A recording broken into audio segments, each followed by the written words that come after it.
Bienvenue dans La Leçon, le podcast sur l'art d'échouer. Je suis ravie de reprendre du service pour cette nouvelle rentrée avec l'acteur Frédéric Chou.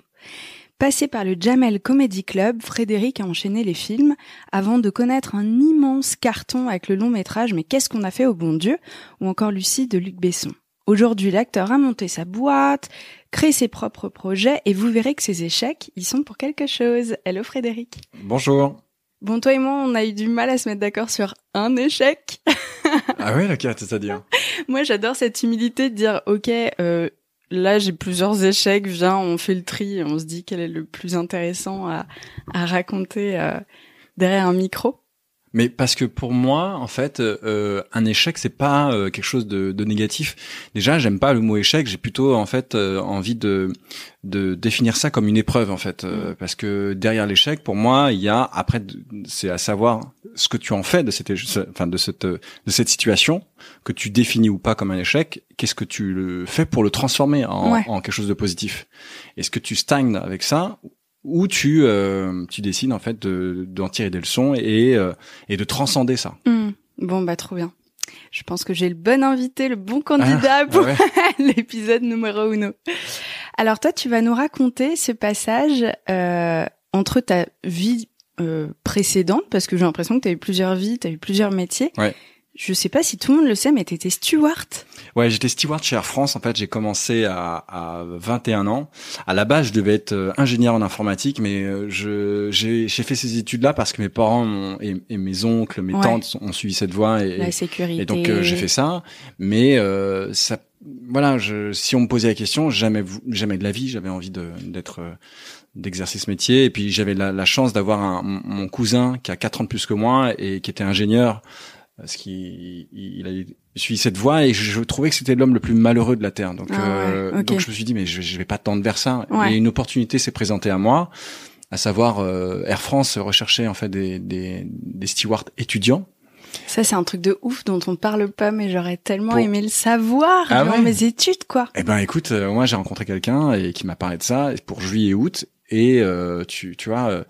Donc j'ai postulé, j'ai été pris et en fait Air France était tellement intéressé par mon profil parce qu'ils avaient en fait l'envie de s'étendre en Asie. OK. Donc ils m'ont proposé un CDI et je me suis posé la question, est-ce que je vais vers ça ou bien je vais tendre vers une voie ingénieur en informatique, quelque chose qui me rendrait malheureux. Puis c'était un peu l'aventure, j'imagine. Oui, mais attention, j'ai quand même derrière ça une pression des parents qui sont sacrifiés en fait pour que j'ai des études confortables et une situation pour eux qui correspondrait en fait à des normes. Eux sont issus de l'immigration, ils ont eu un passage au départ à Paris qui est très rude quoi. Ouais, en fait mes parents sont cambodgiens. Et ils sont issus du génocide Khmer en fait et du coup ils ont fui en fait tout ça. Ils sont arrivés à l'âge de 30 ans et moi j'avais 6 mois quand je suis arrivé en France. Ouais. Donc voilà, j'avais une pression très importante. Un psy de comptoir te dirait mais tu portes l'héritage de tes parents qui fait que tu te laisses pas d'autre choix que de réussir quoi. Mais c'est complètement ça, c'était très lié en fait, j'avais une pression que je ne ressentais pas au début, que j'ai ressenti après. Mais même mes parents, ils me le disaient. Ma mère m'a toujours dit, tu seras notre ticket de loto gagnant, quoi. Mais je te jure. Hein, et du coup, en ça, tu te dis, mais déjà, tu comprends pas. Et au fur et à mesure, c'est une bombe à retardement qu'on te met. Et en fait, qu'est-ce que tu fais de ça, quoi? De ouf. Ouais. Ouais. Et punaise. Après avoir entendu ça, il faut en faire un peu de chemin avant de réaliser que ces échecs peuvent être des épreuves intéressantes. Tu vois ce que je veux dire? Bien sûr. Après, je pense que ça peut être un long débat ce truc-là, mais moi, je pense qu'on est en fait les conséquences en fait des traumatismes de nos parents. Bah oui. Et on comporte en fait beaucoup de choses qui nous ont transmis. Et encore une fois, qu'est-ce que tu fais de ça? Est-ce que tu as envie de perdurer ou est-ce que tu te dis ça ne m'appartient pas et je le sors de chez moi? Ouais, c'est clair. Je pense que ça vient avec l'âge. Moi, je sais que je suis ambitieuse depuis toute petite et après avoir fait un travail avec un psy, je me suis dit mais mes parents n'ont jamais terminé leurs études, ils ont fait des petits jobs à droite et à gauche, ils ont un peu tout fait, tu vois. Je me suis toujours dit je me vengerai, un peu comme Xena la guerrière, mais version Pôle emploi, tu vois. Ouais. Et ouais, ça demande un peu de temps avant de lâcher prise là-dessus. Oui, et puis en fait, je pense que ce que tu es aujourd'hui est la conséquence de tout ça et que la vie elle est vraiment très bien faite. Si tes parents avaient pas eu ce que tu viens de définir, t'aurais pas eu cet élément moteur pour accéder à cette rage que tu définis pour en arriver là, tu vois. C'est clair. Mais tu vois, posons-nous la question, si tes parents avaient eu un parcours autre qui te semblerait entre guillemets dans des normes, est-ce que tu ferais ce métier-là aujourd'hui, tu vois? Est-ce que ça te pousserait à faire ça? Ben moi, ce que je sais, c'est que avoir des parents qui ont tenté plein de choses, ça m'a donné une ouverture d'esprit qui fait que j'ai pu m'imaginer dans un poste un peu différent. Comme j'étais steward, j'ai voyagé partout dans le monde et j'ai rencontré énormément de gens, donc beaucoup de parcours, de diversité, et cette ouverture d'esprit m'a permis en fait de comprendre que on n'est pas cloisonné au désir des autres et aux croyances que tu peux avoir. Ouais, c'est hyper intéressant. Tu vois? Et en fait, la vraie question, c'est qu'est-ce que toi, t'as envie de faire? Comment tu définis le sens de ta vie? En fait, je me rends compte que tout est lié, en fait, à la question du bonheur et d'être heureux, quoi. Tu vois? Moi, par exemple, à chaque fois que je prends une décision importante, à la fois professionnelle ou dans ma vie privée, je me pose toujours cette question. Est-ce que si je fais ce choix-là, ça va me rendre heureux ou pas? Si la réponse est non, quoi qu'il advienne, j'y vais pas. Le cheminement pour arriver à ce truc-là, il va être alimenté de difficultés, d'échecs, d'épreuves, de réussites. Est-ce que ça vaut le coup au final? Si ça va pas te rendre heureux, ça sert à rien du tout. Tu vas gagner du temps à refuser tout de suite. Ouais, plus t'as un parcours cabossé, plus tu te dis ah ok, donc en fait c'est ça l'essentiel dont j'ai besoin. Tu vois ce que je veux dire? Bon, alors on va reprendre le fil. On s'est éloigné. Tu vois, ça c'est mon rôle. Hop, je retire la bobine et donc tu parcours le monde entier, tu rencontres plein de monde, c'est chouette. Mais il y a un truc qui fait que... comme je disais, j'ai commencé ce métier à 21 ans et donc j'ai pratiqué à 100% jusqu'à 26-27 ans. Et à 26-27 ans, j'ai fait un constat, c'est que j'ai jamais été autant fatigué de ma vie. Ah ouais, tu vois, et à cet âge-là, c'est pas un constat que tu peux avoir. Ouais, de ouf. Donc j'ai compris que ce métier-là, je pourrais pas le faire toute ma vie. Ok. Après, j'avais envie de, tu vois, j'allais beaucoup au cinéma, je lisais des livres, et c'est vrai que le théâtre, en plus j'étais très timide, donc le théâtre était un bon moyen pour moi, en fait, tu vois, on avait beaucoup de temps quand même quand t'es steward de voir autre chose. Donc j'ai pris des cours de théâtre et j'ai été repéré assez rapidement. Pour de la faire courte, en fait, j'ai intégré le Jamel Comedy Club. Comment t'as été repéré? Ça m'intéresse. Ah oui, alors c'est ça. Moi, j'ai pris des cours de théâtre et forcément, à l'issue de cette formation, t'as envie de tester une réalité professionnelle. Ok. Donc t'as aucun contact, donc tu regardes sur internet ou des trucs de casting et tu vois, un jour je tombe sur une annonce où il y a écrit recherche des gens issus de la diversité pour faire du stand-up. Je te parle de ça, c'était en 2005, tu vois. Ok. Donc il y a 16 ans. Ok. Je tombe sur cette annonce-là, je réponds, je rencontre le producteur et il me dit voilà, écoute, je vais monter en fait une scène ouverte avec d'autres comédiens et est-ce que ça te dirait, voilà, est-ce que tu te sens capable de faire ça? Et je lui dis j'en sais rien du tout. Il me dit écoute, écris-moi un texte et on verra. Ok. Donc je rentre chez moi, je lui écris un texte. Le lendemain, il m'appelle et il me dit c'est canon ce que t'as écrit. Trop bien. Tu montes sur scène dans 10 jours. Oh. Je monte sur scène et sur scène, tu sais qui y a? Mais tu dois avoir la trouille, mon Dieu. Ouais, mais je pense que pour pallier en fait à la peur, c'est que du travail en fait. Ouais. Plus tu exerces, plus tu répètes en fait l'exercice, plus en fait ta peur s'effrite. C'est un bon tips ça pour ceux qui ont une présentation pour je sais pas devant leur école ou tu vois. Mais pour moi, les gens qui excellent dans n'importe quel domaine, le point commun de tous les gens qui excellent, c'est le travail, c'est la répétition, tu vois. Donc c'est ce que j'ai fait et je me retrouve sur cette scène ouverte avec des gens que je ne connaissais pas et je vais te citer des noms. Il y a Thomas Njijol, Fabrice Eboué, Amel Chabi, Noum Diawara, le Comte de Bouderbala, que des gens qui ont cartonné aujourd'hui et qui ont intégré le Jamel Comedy Club, tu vois, 2 ans après quoi. T'es passé de carnet d'adresses Google à ce carnet d'adresses là quoi, c'est génial. Et chacun avait une expérience qui lui était propre, tu vois, mais personne n'était encore connu du grand public. Ah, il y avait Blanche Gardin aussi. Il y avait Blanche Gardin. Non, elle était pas là encore. Elle a intégré. Ah ouais? Elle a intégré 2 ans après le Jamel Comedy Club. Ah ok, autant pour moi. Ouais. Du coup, voilà. Et comme j'étais chez Air France, Jamel en fait nous propose un contrat et je me suis posé la question, qu'est-ce que je fais? Je peux pas partir à l'autre bout de la terre et après j'ai une scène le soir même. Donc j'ai pris 2 années sabbatiques auprès d'Air France. Ce qui est ouf. Ouais. À faire, quoi. Ouais, mais encore une fois, je me suis posé la question, qu'est-ce qui va prendre sens? Qu'est-ce qui va me rendre heureux, en fait? Bien sûr.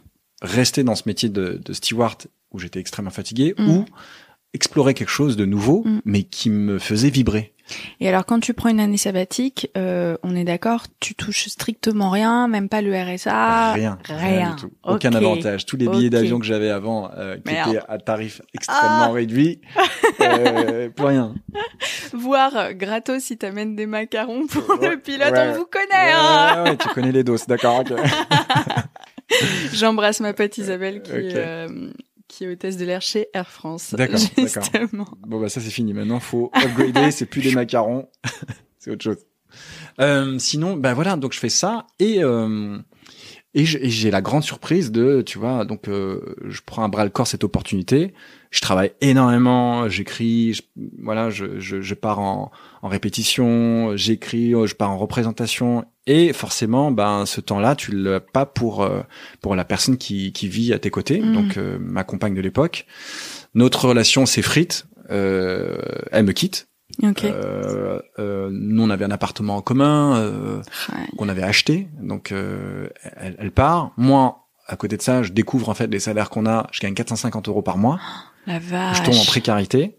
En petite dépression parce que forcément je suis resté 5 ans avec cette personne-là, du jour au lendemain elle part, donc tu vois, une accumulation de choses qui sont difficiles à avaler, donc mais c'est un changement de vie, mais très violent parce que total du coup. Ouais, et en plus de ça, à côté de ça plutôt, dans la rue on m'arrête 20 fois par jour, tu vois. Ouais. On me reconnaît parce qu'on m'a vu au Jamel Comedy Club, et à côté de ça les gens ne savent pas que toi t'es en dépresse totale, quoi. Ouais, carrément.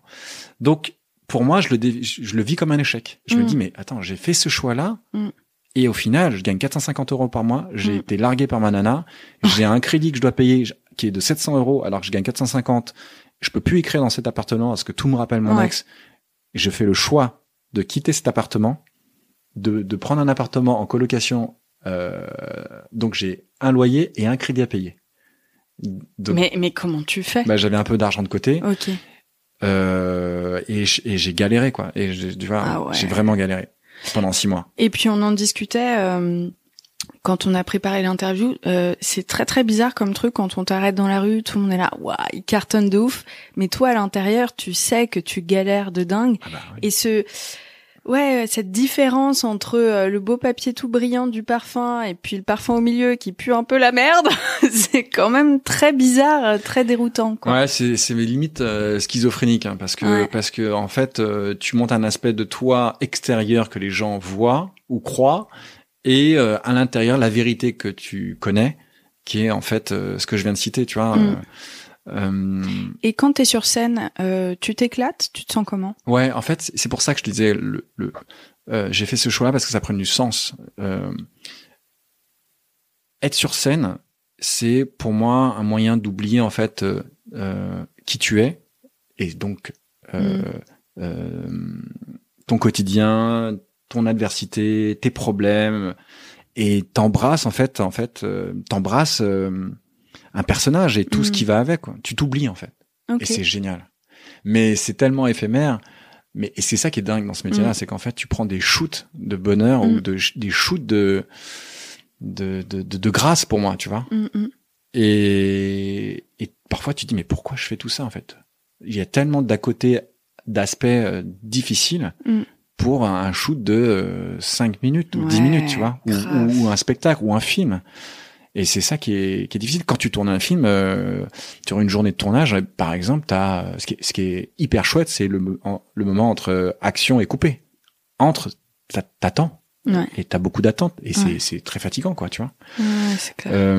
Mais je me suis dit, bon, ça prend du sens, ça me rend heureux, ça me rend, il y a un shoot de bonheur, donc j'y vais. Ok. Et tes parents, alors?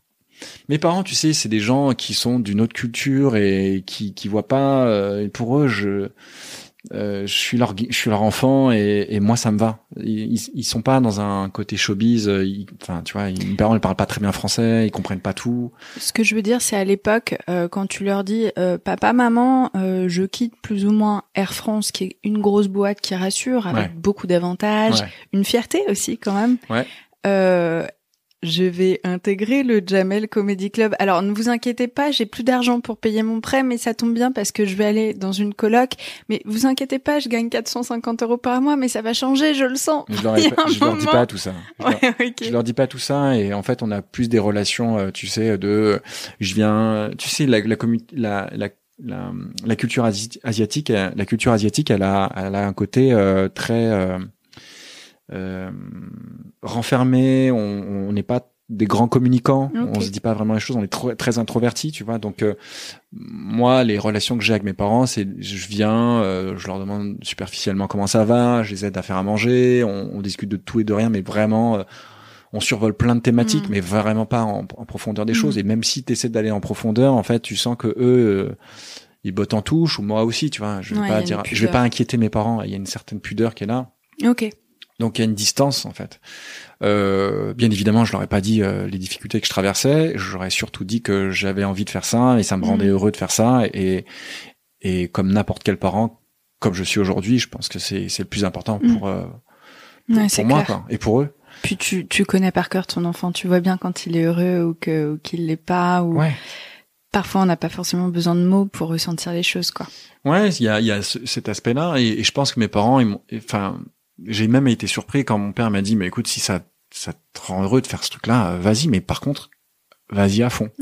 Et je pense que quand t'as l'accord de tes parents, en fait, il y avait plus rien qui pouvait m'arrêter. Ah ouais, de ouf. Je te jure, hein. Il y avait plus rien qui pouvait m'arrêter, en fait. Donc je suis allé à fond. Et alors, tu es dans cette coloc? Alors je suis dans une coloc, c'était assez étrange parce que c'était un grand appartement, c'était à Place de Clichy, à Paris. Et on avait chacun notre chambre, c'était un 120 mètres carrés. Tu sais, j'avais l'impression que c'était l'auberge espagnole. Trop bien. Il y avait tellement de gens qui venaient et tout. Il y avait tellement de gens qui venaient qu'on avait un mur, en fait, avec qui était en bois, et on avait un Polaroid, on faisait des photos, on mettait les noms des gens. Tu vois. Parce qu'on savait pas. Alors, chaque fois que je venais, il y avait des gens qui prenaient prendre l'apéro. Ouais, c'était ça. Je voyais sa tête, je disais, t'es qui, toi? T'en bouge pas, je vais regarder le lexique. et voilà, tu vois, il y a le trombinoscope qui était juste à côté. T'irais dans mes toilettes, moi j'ai même avec mes invités ici, ouais, j'ai des polars. Et c'était ça, en fait.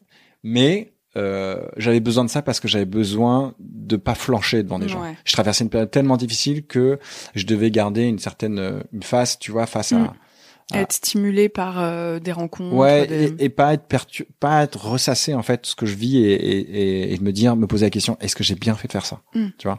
Donc je bossais énormément dans ma chambre, j'écrivais et tout, et voilà, ça m'a permis de remonter la pente. Et cet échec qu'on pourrait définir comme un échec, en fait, c'est, tu vois, je vais employer le mot de transformation parce que je pense que c'est quelque chose que je vais réutiliser. Il y a l'échec ou des moments difficiles. Qu'est-ce que tu en fais? Comment tu transformes ça? Et puis on se rend bien compte de chaque expérience. En fait, ton histoire, elle est grise, comme beaucoup de moments dans la vie. Tu vois ce que je veux dire? Parce qu'il y a une partie de réussite dans ce que tu me racontes, et puis il y a beaucoup de moments douloureux aussi. Et on se rend bien compte que parfois, dans une période où on est censé réussir, il y a des trucs beaucoup plus difficiles qui se cachent derrière. Et l'inverse aussi. Ça peut être une libération de vivre un moment de rupture. Je parle pas amoureuse, mais un moment de rupture dans ta vie où voilà, tu décides de mettre fin à quelque chose. Parfois tu poses des poids et tu te libères, et comme quoi, tu vois, c'est intéressant aussi. Mais pour moi, c'est complètement lié, et grâce à ça, je me suis posé la question. En fait, c'est un moyen effectivement de poser des poids, mais aussi de upgrader, quoi. Tu vois, de t'améliorer, de devenir un nouveau toi, en fait. Et d'en tirer en fait des conséquences de ça, et de pas réitérer, en fait, ces expériences-là. Donc je me suis dit, j'ai cette opportunité, il y a plus rien qui peut me freiner. Ma nana, elle m'a quitté, c'est acté. J'ai plus d'autre alternative, en fait, que de travailler, et on verra, tu vois. Et l'échec, en fait, c'est aussi sous quel prisme tu veux le voir? Est-ce que sous le prisme de l'autre, l'extérieur, qui te définit toi comme un échec et que toi tu prends pour argent comptant, ou c'est toi-même? Si moi, en fait, je prends cette décision de pas le vivre comme un échec et en fait comme une épreuve et qu'il y en a d'autres qui vont arriver, eh ben t'avances, quoi, tu vois. En revanche, si tu décides de acter ça, là c'est un problème. Ouais, c'est clair. C'est un problème parce que tu succombes et tu stagnes et tu ressasses et après tu pars en dépression. Qu'est-ce qui a fait petit à petit que tu as réussi à revenir un peu sur des rails Alors, je te dis ça avec beaucoup de recul aujourd'hui et de conscience. À l'époque, j'avais pas tous ces arguments-là et toutes ces réflexions-là. Je l'ai fait dans ce qui m'a en tout cas été moteur, c'est je devais payer un loyer, quoi. Ouais, bien sûr, c'est du concret. Et bouffer, quoi. Et ça. Et puis il y avait un autre truc, c'est que je sentais que j'étais pas. Enfin moi, voilà, la comédie, c'est pas. Je l'ai fait stand-up, l'humour, mais l'humour, c'est pas vraiment ce qui me définit. Je pense encore une fois que tout est accessible à partir du moment où tu travailles et tu t'acharnes dans le travail, dans la répétition. Et tu t'inspires aussi de choses. Tu vois, tu t'alimentes de choses. Parce que dans la troupe dans laquelle j'étais, il y avait des gens vraiment, c'était naturel pour eux. Ouais. Et ils étaient naturellement drôles, tu vois. Moi, c'était différent. Je devais vraiment travailler. Okay. Et d'ailleurs, c'est pas anodin si j'ai jamais fait de spectacle, tu vois. C'est qu'en fait, je l'ai très vite compris. Pour moi, ça allait être un tremplin vers quelque chose qui m'inspirait plus, qui était faire du cinéma ou en tout cas faire de l'image. Ok, ça marche. Je sais pas pourquoi je dis ça marche. Ça marche. J'ai capté ce que t'as dit. J'ai capté. Et du coup, j'avais défini en fait ma route, qui était en fait le cinéma. Donc, j'ai utilisé ce tremplin, cette visibilité que Jamel t'offrait, et j'ai très vite rencontré un agent. Très vite, j'ai passé des castings. Très vite, j'ai fait des films. Et voilà. C'est parti comme ça. Génial. T'as dû un peu souffler en te disant yes, je peux payer mon loyer, ouais. T'as raison. Bah écoute, c'est quand même un point important. Le bonheur, ça passe aussi par se mettre en sécurité. Hein. Le besoin primaire, c'est quand même d'avoir un toit et manger au-dessus de la tête et manger bien. Ouais. Dormir sur un bon matelas. La meuf, elle a 30 ans, ça se sent. Tu sens que le dos, il est éclaté déjà, c'est ça? Ouais, de ouf. Okay. On est passé de moi en soirée qui suis là, mais t'inquiète, un coussin pour la tête, c'est cool, par terre, à Bultex. Ah, d'accord. Qui sponsorisera peut-être ce podcast un jour. Tu crois? Ah ouais, c'est aussi. Tu me dirais comment ça marche. Bah, la loi de l'attraction, je sais pas. Ah, je connais très bien ce truc-là. J'ai eu des bouquins dessus. Ah ouais? Ah, moi, en fait, j'ai fait un travail sur j'ai beaucoup fait de travail sur le mindset. Ok. Et ça fait 10 ans que je fais ça. Mais du développement personnel. Ouais, t'entends quoi par ça? Tu lis des bouquins? J'ai fait des formations, et j'ai lu des bouquins, je regarde des vidéos, et tout a commencé il y a 10 ans en fait. J'ai rencontré quelqu'un qui m'a orienté vers ça, qui m'a parlé de ça, qui m'a initié, et qui m'a carrément pris la main et qui m'a emmené dans un stage. Énorme. Et ça a changé ma vie. Ça a changé ma vie. Et j'ai compris un truc. Comment est-ce que concrètement ça a changé ta vie? Concrètement, c'est-à-dire que j'ai conscience de plein de choses aujourd'hui. Et j'ai surtout compris en fait que on était bourré de plein de croyances. Et que notre cerveau a un pouvoir qu'on n'imagine pas de manipulation, et qui peut nous freiner en fait vers des choses qui peuvent donner du sens à notre vie, tu vois, qui sont par exemple la peur, qui te freine vers des choses, des démarches, des opportunités, voilà. Et c'est toutes ces croyances que ton cerveau te donne dans ton quotidien, tu vois. Qui te limite en fait à plein de choses. La peur d'échouer, c'est littéralement le premier échec qui puisse arriver. Par exemple. Et c'est celui qui arrive le plus souvent. Moi, la première, il n'y a pas de jugement. Mais ok, ouais, c'est intéressant ça. Et ce stage, moi, il m'a permis en fait de contrôler, de conscientiser en fait tous ces sous-bavardages que j'avais dans mon cerveau, et de me dire, je ne suis pas ça. Je me définis pas ça. On ne peut pas me limiter à ça. C'est un côté hyper rassurant. En vrai, tu sors de ta semaine, t'es là, ah, ça va, en fait. Mais oui, tu vois mais parce que ton cerveau te dit plein de choses, et si tu le crois, ou si tu crois, en fait, des gens qui vont te dire, qui te définissent, en fait, ou tu t'avances pas, quoi, tu vois. La vraie croyance que j'ai envie d'avoir, c'est sous mon prisme à moi, c'est à l'intérieur de moi, qu'est-ce que j'ai envie de faire, qu'est-ce que comment je me vois dans 10 ans, en fait. Tu vois? Ouais, tu me disais ça quand on préparait l'interview. Tu disais, moi, le plus important pour moi, pour travailler sur mes envies, ma carrière ou pas, c'est vraiment de me visualiser à 5 ans. Qu'est-ce que je fais? Où est-ce que je suis? Absolument. De quoi j'ai besoin? Qu'est-ce qui me fait plaisir? Exactement. Le bonheur, encore une fois. Et je me suis dit, putain, mais je sais même pas ce que je fais dans une semaine. Mais attention, j'ai 44 ans et j'ai fait des... Voilà, Ouais, t'as 14 ans pour y réfléchir de plus. Non, mais moi, à 30 ans, ouais. à 30 ans, j'étais un branleur, quoi, tu vois, je savais même pas ce que j'allais faire dans 1 heure et tout allait très bien et tout est rassurant, tu vois. Ok, je me retiens à mon micro, ça va. Je te dis, j'ai commencé à faire un travail là-dessus il y a 10 piges, quoi, après. Où j'ai été initié à 10 piges et j'ai vraiment fait un travail il y a 8 ans. Et puis aussi, j'ai écrit un film, Made in China, qui est extrêmement lié à une sorte d'introspection, parce qu'il y a beaucoup d'éléments de ce film qui sont tirés de ma vie. J'ai écrit un bouquin aussi, qui a été la meilleure thérapie que j'ai pu faire, parce que j'ai avorté, en fait, de plein de choses de ma vie, et j'ai compris plein de choses, en fait, tu vois, de ma vie. Donc, et justement, ce film, on se demandait si on n'en parlerait pas ici. Est-ce que tu veux nous l'évoquer par rapport à... Made in China? Ouais, Made in China. Oui, alors pour reprendre un peu, tu vois, le thème de l'échec. Alors j'arrive pas à définir si c'est un échec ou pas, mais je vais le sortir quand même. Made in China, en fait, c'est un film que il a été en développement pendant 8 ans et 8 ans, ouais, c'est énorme. 8 ans, 17 versions, tu vois. Puis la 17e, elle ressemble plus du tout. Rien à voir à la première. Est-ce que tu t'étais imaginé? Ouais, mais la 17e, elle est cohérente. Made in Portugal. Ouais, c'est ça, c'est ce que j'allais dire, genre. Ah ouais, d'accord, ok. Donc on mange des pastéis, ok, voilà. Fine. Et si tu veux, sur tout l'aspect du scénario, en fait, moi j'avais une vision parce que forcément c'est beaucoup inspiré de ma vie. La production, en fait, m'avait posé la question il y a 8 ans, est-ce que tu veux le réaliser? La réponse que j'ai eue à ce moment-là, c'était non, parce que j'avais pas les compétences et c'est quelque chose que j'avais juste envie de jouer, en fait. Jouer dans un film, loin des clichés qu'on me collait à la peau, tu vois, par rapport à mon profil dans le cinéma.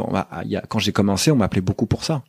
Et après, en évoluant, je me suis dit, mais j'ai plus envie de nourrir ces trucs-là. Donc, Made in China était la conséquence de ça. Je me suis dit, tiens, voilà, je vais essayer d'écrire un film qui pourrait montrer un autre aspect, en fait, de ma communauté et qui aborde des thématiques qui sont complètement universelles, que même si tu appartiens pas à la communauté asiatique, en fait, tu peux t'identifier à ce personnage-là.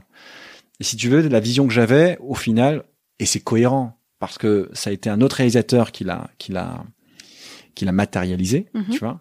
Et forcément, toi, ton idée, ta perception de ton film, c'est effrité. Ah ouais, faut lâcher prise de ouf, à mon avis. Et si tu veux, moi j'adore mon film, il y a plein d'aspects, il y a plus d'aspects positifs, mais pour moi, l'aspect, en fait, comédie est raté. Okay. Mais selon moi, parce que pour moi le réalisateur, en fait, de ce film a pas la musicalité, en fait, c'est plus un réalisateur de film social que comédie. Il a pas cette musicalité de l'humour et de la comédie. Et du coup, comme moi je vais pas au combo et que j'avais pas le réaliser, je lui faisais confiance, tu vois. Et en plus j'avais pas accès au montage. Ah ouais. Donc je pouvais pas vérifier ou en tout cas échanger avec lui par rapport à ça. Tu ferais quoi différemment si tu devais en faire un deuxième? Ça y est, j'ai tiré des conséquences de ça et je te parlais de transformation. Ouais. J'ai établi tous les éléments, en fait, qui m'ont perturbé et les moments difficiles que j'ai vécu dans ce projet. Qu'est-ce que je fais dans un futur proche pour ne plus réitérer ça? J'ai créé ma boîte de prod, j'ai écrit d'autres films, d'autres genres, et en étant producteur, en fait, et coproducteur de mes films, j'ai contractuellement mon mot à dire. Tu vois. J'ai bien dit contractuellement. Ça savais pas, Bah qu'est-ce que ouais. t'en penses? Non, Ouais. c'est c'est Ouais. factuel. T'as repris le pouvoir sur... Ouais. Ouais. Et donc voilà.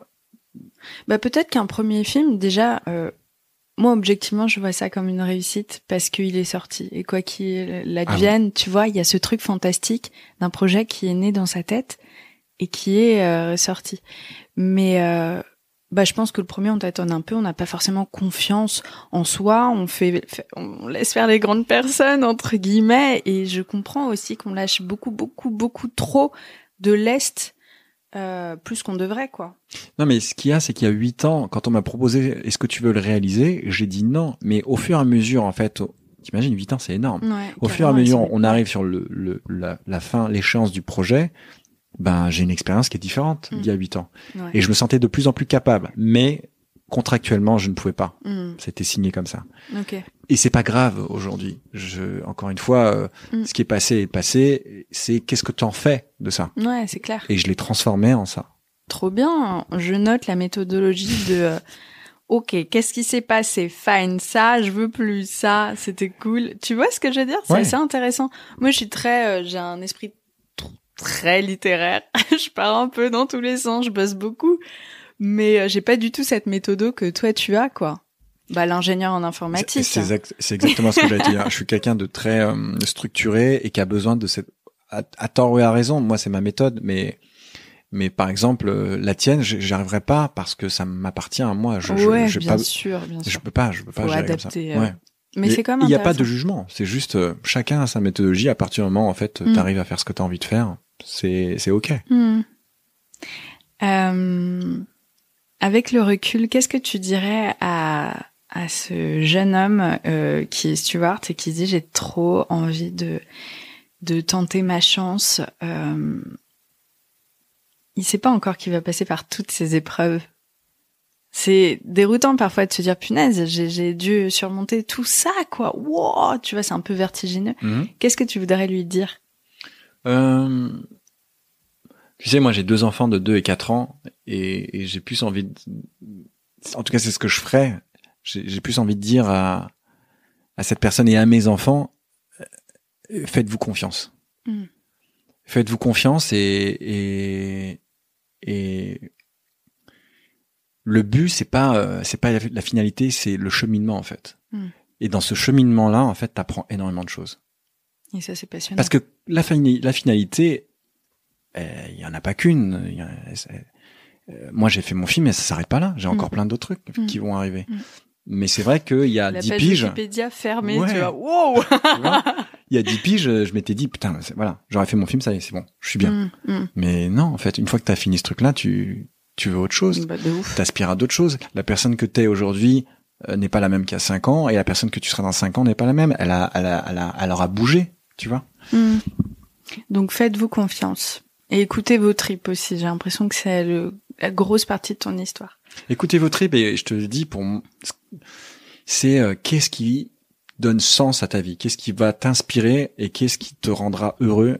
Je pense que c'est les éléments qu'il faut se demander à chaque fois, parce que c'est sûr que tu vas rencontrer des difficultés, mais si ça a du sens, eh ben ça vaut le coup. En ce moment, je tourne une série pour Netflix en fait sur l'incendie de Notre-Dame. Ouf.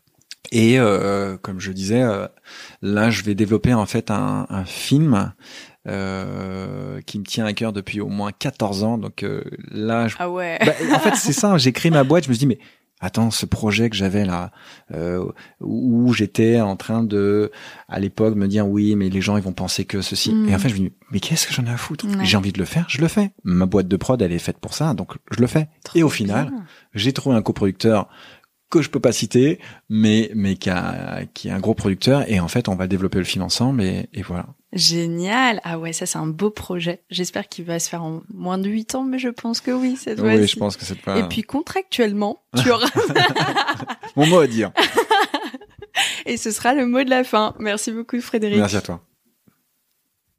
J'espère que ce premier épisode de la rentrée vous a plu. Moi, en tout cas, je suis trop contente de vous retrouver. Je suis motivée à continuer à chercher toujours des invités plus passionnants, avec des parcours de vie différents, etc., etc. Et puis en off, j'essaie de mettre en place plein de projets assez excitants. J'ai hâte. Je pense que cette année va être chouette. J'espère que vous resterez avec moi pour écouter ces beaux épisodes avec des invités. Pour suivre mes aventures, justement, vous pouvez me follower sur Instagram, Paulette_Grisoni, sur Twitter, podcast LL en majuscule, ou sur Facebook, La Leçon Podcast, même si je vous avoue que sur Facebook, j'ai un peu abandonné le bail, je suis beaucoup plus sur Instagram. Je vous dis un grand merci d'avoir écouté cet épisode jusqu'au bout, et surtout à très vite pour un nouvel épisode.